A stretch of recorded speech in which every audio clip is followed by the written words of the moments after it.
প্রতিদিন ক্লাসের এক কোণে শেষ বেঞ্চে বসে থাকতো ছেলেটি। ময়লা ইউনিফর্ম, ছেঁড়া ব্যাগ, চুপচাপ চোখ। শিক্ষকেরা ভাবতেন এ ছেলেটা ভবিষ্যতে কিছুই করতে পারবে না। সে কখনো সামনে থেকে কিছু বলতো না। না ছিল ক্লাসে জনপ্রিয়, না কোনো প্রতিভা দেখানোর সুযোগ পেত। একদিন শিক্ষক রেগে গিয়ে বললে, তোমার তো কোনো আগ্রহই নেই পড়াশুনো, ঘরে কি কেউ কিছু বোঝায় না? ছেলেটি শান্ত গলায় বলল, স্যার, মা হাসপাতালে, বাবা নেই, ভোরে সবজি বিক্রি করি, দুপুরে স্কুল, বিকেলে বাড়ি বাড়ি গিয়ে মায়ের ওষুধের টাকা জোগাড় করি, রাতেই পড়ার সময় পাই, তাও যতক্ষণ চোখ খোলা থাকে। সেই শিক্ষক চুপ করে গেলেন।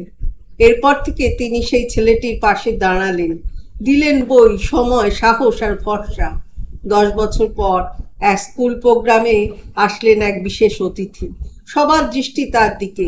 পরিপাটি পোশাক, মাথা উঁচু করে হাঁটা, চোখে আত্মবিশ্বাস। মঞ্চে দাঁড়িয়ে তিনি বললেন, আমি এই স্কুলের শেষ বেঞ্চের ছেলেটা, আজ আমি একজন সরকারি কর্মকর্তা।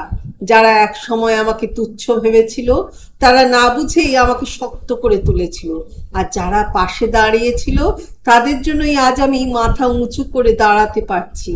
পুরো হল ঘর নিস্তব্ধ। এক কোণে সেই বৃদ্ধ শিক্ষক, চোখে জল, মুখে গর্বের হাসি। আর নতুন ছাত্ররা আজ বুঝলো, শেষ বেঞ্চ মানেই শেষ নয়, অনেক সময় সেখান থেকেই জীবনের সেরা গল্প শুরু হয়। ধন্যবাদ।